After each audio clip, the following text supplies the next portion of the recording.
All I hear is talking, I don't sweat that. If they don't trust me either, I respect that. But she be down the ride, oh, I bet that. Ooh. Good morning, good afternoon, good evening. My name is JH.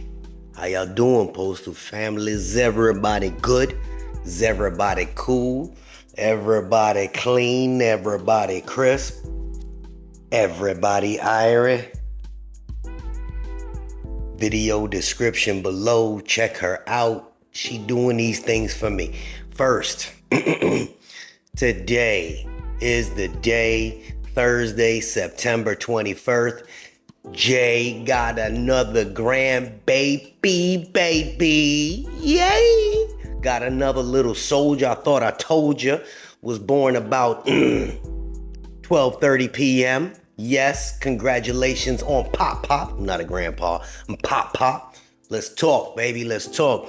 We've been chatting it up, talking to a bunch of different people about unions. And I've been telling you, and I've been talking about, hey, why don't you write a proposal? And y'all will write me back, say, who do we send the proposal to? Well, you bring your proposal right to the union hall in the union meeting, right? Right. Well, here's a story for you all. This is what happens. If there's constantly 15 people that constantly attend the meeting, that means 15 people are typically in agreement at what goes on with the contract, right? Right. But us that sit here on the outside, we talking about, hey, well, we don't get this and we don't get that. And one of you guys, geniuses, they decide you want to write yourself up a little proposal and it's excellent. And Jay reads it and everybody says, yes, this is awesome. But that one person decides he wants to go to the union hall. And you know what's going to happen? It won't get voted on. So you have to go through a process. When you want to present something to the president, you have to basically get everybody that's going to the union meetings already to be on your side because they're going to vote. Because they're comfortable already. Okay, we just jumping right into it because you guys ain't got no attention span, but we going to talk. So they're going to vote against it. So here's the key. Here's a couple things you can do. If you want to sit there and you want to present it to the person that goes to the union meeting, say, hey, man, what do you think about this? Hey, what do you think about this? 9 times out of 10, those are the people that have been there for a long time. So they really don't care about change. So this is what you do. There's 15 people that constantly go to the meeting. You know what you do? You go get 50 people that agree with the proposal, and then all 50 of you union dues paying members walk your asses right into the union hall. Jay, why are you trying to stir up trouble? No, I'm trying to provide you with some information because you asked, and Jay got it, and I done spoke to a couple union reps, and I got it on the website right here, right in front of me, so we gonna read it right out the union's mouth. Let's talk, baby. So I don't want to hear people from the union talking about that guy's a troublemaker. Hey, these are y'all words that you wrote. You don't want to stand by what you wrote? Then you got the problem. Let's talk, baby. Jay Amp today, no question. Got that grandbaby. Stick to the topic, Jay. So you decide to bring your 50 people that agree with it. Now you got 50 people versus the 15. And when y'all sit down, you know what they have to do? They have to bring it to the floor. You know why? Because they're union dues paying members. Because when they say, okay, well, you guys want to vote on this? And the 50 raise their hand and the 50 say yes. And then the other 15 say no. They have to listen to you. You know why they have to listen to you? Because you pay the dues. What does that even mean? You pay the president. What he's making comes out of your pocket. So for the presidents that are watching, the vice presidents that are watching, the stewards that are sitting there talking about Jay don't know what the hell he talking about, let's read it from your contract. Shall we?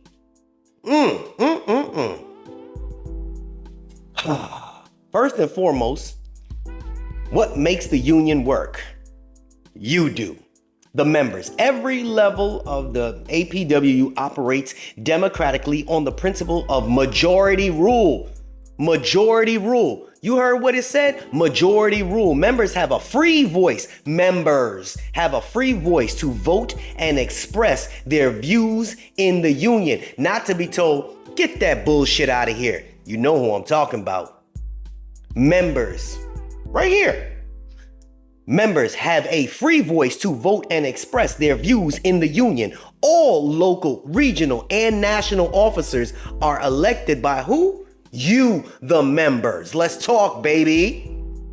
as are the officers and business agents in each craft division. Members also ratify the national agreement and elect delegates to the national convention. Who does it? You do. I don't want to hear you guys saying you can't do it. This is coming from the union. This is off the union's website. They don't want you to know it. Well, Jay is telling you this is what it is. This is what it is. You make the union work. I told you that before. I tried to told you. That's my foolishness. I'm getting animated. All right, let's go. Where was I? The convention, which convenes every 2 years, is the highest governing body in the union. Between conventions, the National Executive Board directs the union policy and programs. Y'all can tell when I got my reading glasses on because I can read. Ain't no stuttering here. Okay, who makes the union work? Say it with me. You do. Okay, so when you bring those 50 people there and they say, hey man, we want you to listen to this or else, you know what the guy sitting there that's been retired? Just say you can't do it or you can't handle it or you don't got the cojones to do it instead of bullshitting. My last video with the why already got you, but Jaden got the information. You know what? You guys provided. This is awesome. This is awesome. How are officers elected? We gonna answer some of those questions, baby. Y'all asked them. National Union officers are elected by mail ballot of the who? Membership. Every 3 years. You don't like your officer? Get they monkey asses out of there. The officers and national business agents for each craft are elected by the members in that division. The members. Who got the power? You got the power, baby. Additionally, regional coordinators are elected by the who? The members in each region. Any member may become a candidate. Any, not because the president wants somebody. It says right here, any member off of your website, say this, may become a candidate for national office by filing a petition in accordance with the requirements spelled out in the Constitution and bylaws. Who can do it? You can do it. Jay giving you that, the gems right now. Tells you how much are dues. Jay didn't know this. Jay didn't know that every state has a different amount of dues. Some places cost more than others. Thank you, Mrs. T, for telling me that. What we pay here, where I'm at, is different than what you may pay there. Why? We'll get into that in a minute. Forget how much dues are. How are my dues spent? You want to know how your dues are spent. Somebody called me today and asked me that question. National dues pay for all the operating expenses of the union, including contract negotiations, grievance handling above the local level, and the cost for arbitration at the regional and national levels. Members' dues also cover the cost of publication, legal fees, legislative activities, education, training, and community service program. So here goes. I thought, and I spoke to 5 different people a day, that when I pay my dues, it goes right to my local union. And that's how they cover all the bills, the building, the water, the electricity, the food, whatever it is, right? Wrong. We pay our dues, it goes to the national level. The national pays our local union, according to whatever the agreement is, an allocated amount of money, basically. So you think about, well, damn, we got so many people in our little area that pay to the APWU or the National Association of Letter Carriers. We got at least 1,400 people paying to this local. Well, no, you don't pay directly to the local. You pay to the national. The national then allocates a certain amount of money back to them. That's why when you go to a union meeting, they say, oh, we only have X amount of dollars. And where does that percentage come from? It's whatever was negotiated in the contract. Hopefully that gives you a little bit of understanding. You know, who's paying what? We pay national. National pays them. When do they pay them? Every 2 weeks. Every 2 weeks they send a check, electronic deposit, whatever it is, and it goes down. Jay, you spilling the beans, baby. That's what y'all asked me to do. Ooh. What's the next one? Oh, this is the one, y'all. Do I get to vote on a contract. Yes, a negotiated national agreement becomes valid only with the approval by the membership through a mail ballot. You don't like the contract? Vote no. Don't throw them away. Vote no. After the national negotiating team reaches agreement with the Postal Service, a rank and file bargaining advisory committee reviews the proposed contracts. If they approve it, the contract is sent to the entire membership for ratification. If committee is not satisfied, it can return the contract to the national negotiating team to reopen negotiations. Who votes on these contracts? Y'all sit there saying, hey man, this next contract sucks, man. Get up and do something about it. Do something about it, cousin, sister, brother, whatever you want to call yourself. You see this unmedicated postal worker right now? Oh, we got another question. And here's the twist. Don't leave. There's a little twist at the end of this one. What about strikes? This is off your union website. Y'all don't even like to hear that word, but listen to the whole message from your union website. The union believes that the right to strike is an inalienable right of all American workers. So they believe it's a right. However, federal law prohibits strikes by postal and federal employees and requires that if a contract negotiations do not result in an agreement, unresolved disputes are to be submitted by arbitration to an impartial third party for resolution. While our position is no contract, no work, meaning if we don't got a contract, we ain't working, the 1982 National Convention authorized our national leadership to continue negotiations past the contract deadline if they feel this is necessary to reach an agreement, but only as long as postal workers continue to be covered under the previous contract.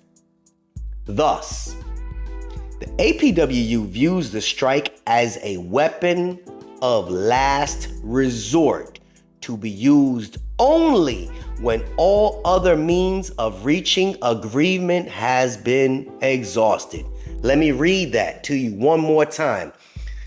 For those that say that the union won't strike, this is on the union website. Which one? APWU73.com. There it is. Read it for yourself. Number 12. Look it up.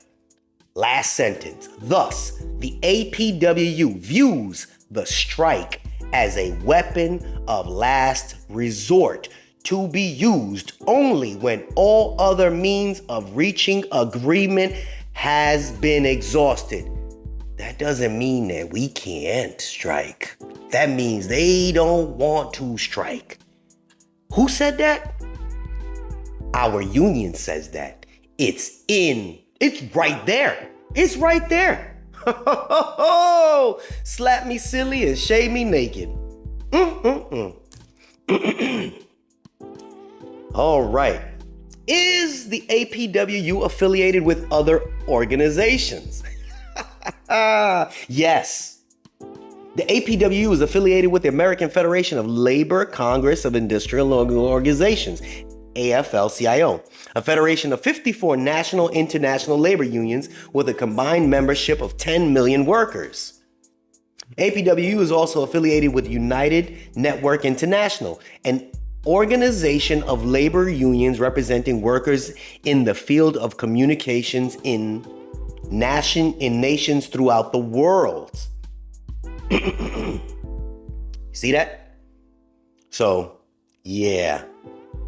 They are affiliated with other organizations. The other organizations obviously can strike. And according to what I'm reading here, apparently we can as last resort. That's kind of what a strike is. If something doesn't work, we utilize it as a last resort. Jay is not condoning a strike. I'm just simply reading what's on your website. It's on your reps. Now, if you want to go change the words, knock yourself out. But you know what? I'm going to probably screenshot it. That way, if it gets changed, you will see that it was there before the Bill Cosby talk there. Nah. How can I find out what's going on in the union? You stay informed by attending union meetings and participating in the activities of your local. How? Get it going. At the end of the day, get it going. Okay? Get it going. You don't like where your union hall is? Tell them to move it. Get it closer to where you guys are. You don't like how your union has their meetings when you can't work? Get enough people to say, look, man, y'all gonna have to do 2 times a month instead of this 1 time a month, because half of us can't attend it because y'all are cutting the fool right now. Y'all only doing it at 8:30 in the morning when everybody's working. Or you're gonna have to do it on Zoom, and you gotta do it on a day 2 times a week. Push it 2 times a month. Whatever you need to do so that you can be involved to make the change, so that your voices can be heard. Because clearly, who makes this work? You, not the union. You are the union. You make it work. You stay informed by attending your union. Remember, you have an equal voice and vote with all other members. Your steward and local officers can answer questions. No, they don't. You may have about specific union programs and policies. Additionally, you can stay informed about union activities by reading local and national union publications. I don't believe it. So this was their selling point. But if this is what you're selling us this, and you're trying to say this is why you should join the union, then do what you say you're gonna do. Do what you say you're gonna do. Do what you say you're gonna do. I'm not here to cause no conflict. I'm not here to create no havoc. There's a lot of people that are saying, oh, well, this person presented this the wrong way, or they didn't do things the right way. Well, check it out. For all the people that I told to put pens to paper, now you know there ain't no more than 20, 30 people going to no union meeting. And a lot of the offices may have 20 to 30 people by themselves. So if you get all the people in your office to accept whatever it is that you put out there, get some more people. Show up with more than the average amount. There's 10 people that always go. Show up with 30. They have to listen to you. Because again, whose union is this? Your union. Who gets the right to vote? You do. These questions are on the union website. This is JH providing that information, and it ain't false information. It's information provided from the union directly to me, baby, and I provided to you. This is JH. I like that animated me. That is crazy, isn't it? I got to get back to reading later. Alrighty, you guys have yourself a great rest of your day. And we're out of here.